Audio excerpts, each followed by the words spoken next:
Have you ever experienced a ringing, buzzing, hissing, or roaring sound that no one else seems to hear?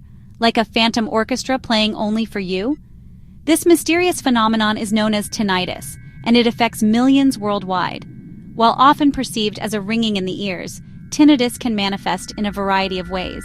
It can be a temporary annoyance or a chronic condition, impacting the lives of those who experience it. Tinnitus is surprisingly common. It is estimated that nearly 15% of the population experiences some form of tinnitus during their lifetime. While many experience brief episodes, a smaller percentage live with persistent and bothersome tinnitus. Understanding this condition is the first step towards finding relief and managing its impact on our lives. Imagine a world where silence is constantly interrupted by an unwelcome symphony. This is the reality for individuals living with tinnitus. The constant presence of phantom sounds can be frustrating, isolating, and even debilitating. It can interfere with sleep, concentration, and the ability to enjoy everyday activities. Tinnitus is not a disease in itself, but rather a symptom of an underlying condition. It's like a warning light on a car dashboard, signaling that something needs attention.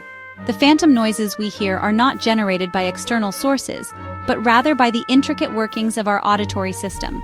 There are two primary types of tinnitus: subjective and objective. Subjective tinnitus, the most common type, is audible only to the individual experiencing it. It can stem from a variety of factors, including hearing loss, exposure to loud noises, and certain medical conditions.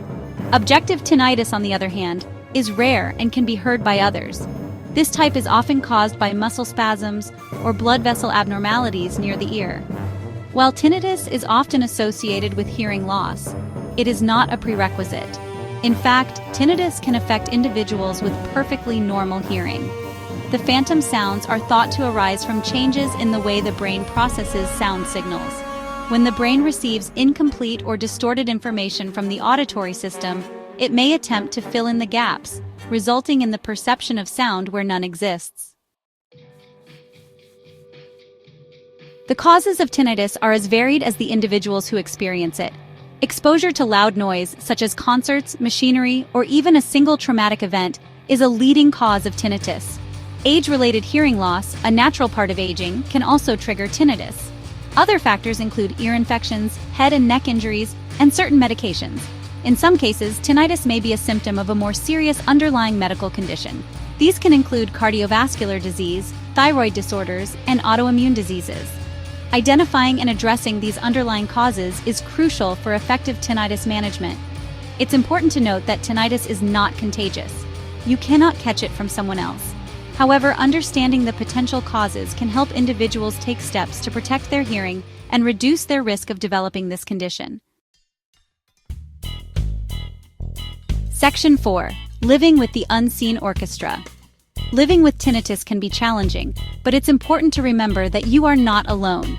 Millions of people around the world share this experience. While there is no one-size-fits-all cure, there are many strategies and therapies available to help manage symptoms and improve quality of life. Sound therapy is a common approach to tinnitus management. It involves using external sounds to mask or reduce the perception of tinnitus. This can include listening to white noise, nature sounds, or specially designed sound generators. By providing alternative auditory stimulation, sound therapy can help distract the brain from the phantom noises and provide relief. Cognitive behavioral therapy, or CBT, is another effective approach to tinnitus management. CBT focuses on changing the negative thoughts and behaviors associated with tinnitus. Through therapy, individuals can learn to reframe their perception of tinnitus, reduce anxiety and stress, and improve their overall coping mechanisms. Section 5. Tuning out the phantom noise. While sound therapy and CBT are valuable tools for managing tinnitus, other strategies can complement these approaches. Stress management techniques such as meditation, deep breathing exercises, and yoga can be helpful in reducing tinnitus severity. In some cases, lifestyle modifications such as limiting caffeine and alcohol intake can also make a difference.